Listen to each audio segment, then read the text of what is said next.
This time around, we have a seamless world, all right?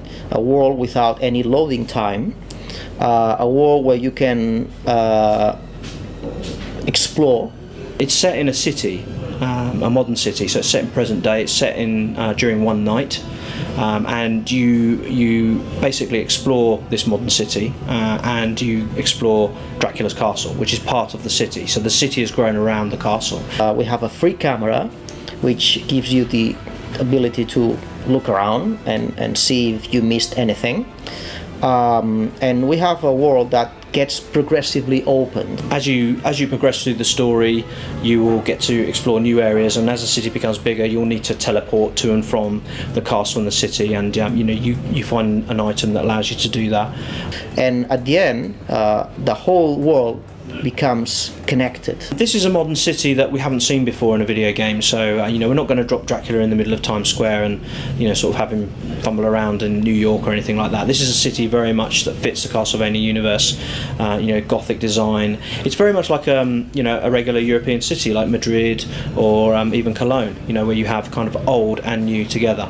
I think people is going to be both pleased and surprised about our take on how a modern Castlevania city would look like. And that was key in the design choices that we made for the city, that it felt like a Castlevania game.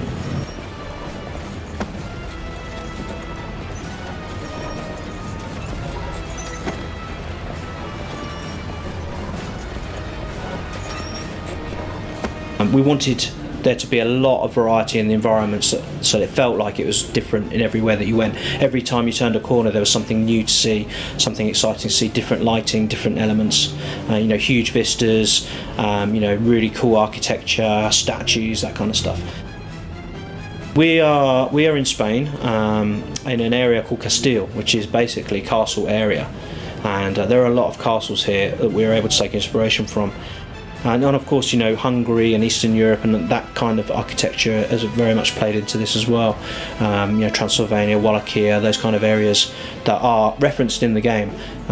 Many of the design choices that we took are taken directly from real buildings and real architecture. We love New York buildings, neoclassic buildings, and we thought that they were very, very suited for a Castlevania city. I think one of the cool things about Castlevania in general, and certainly about Lords of Shadow, was having the enemies and the variety of enemies that you had. So I think there's lots of very unique boss battles in the game.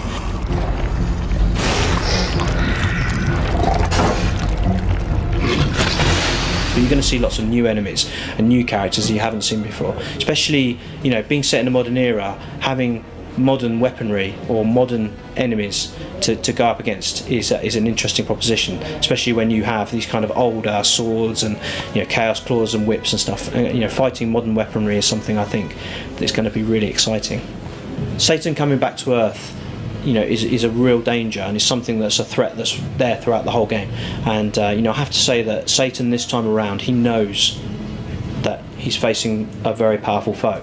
So he's ready. When he comes back, he's ready. And it's a very different Satan to the one that we saw at the end of Lords of Shadow 1. Not just in design terms, but in terms of character, in terms of how he's evolved as a character and his motivations and the things that he wants to achieve in coming back to take over the world. So what's really cool is the confrontation between Dracula and Satan is very, very powerful. And I think it's going to really satisfy players to see the changes that we've made to Satan as a character. The fury, your hate, and your vengeance. I am your destiny.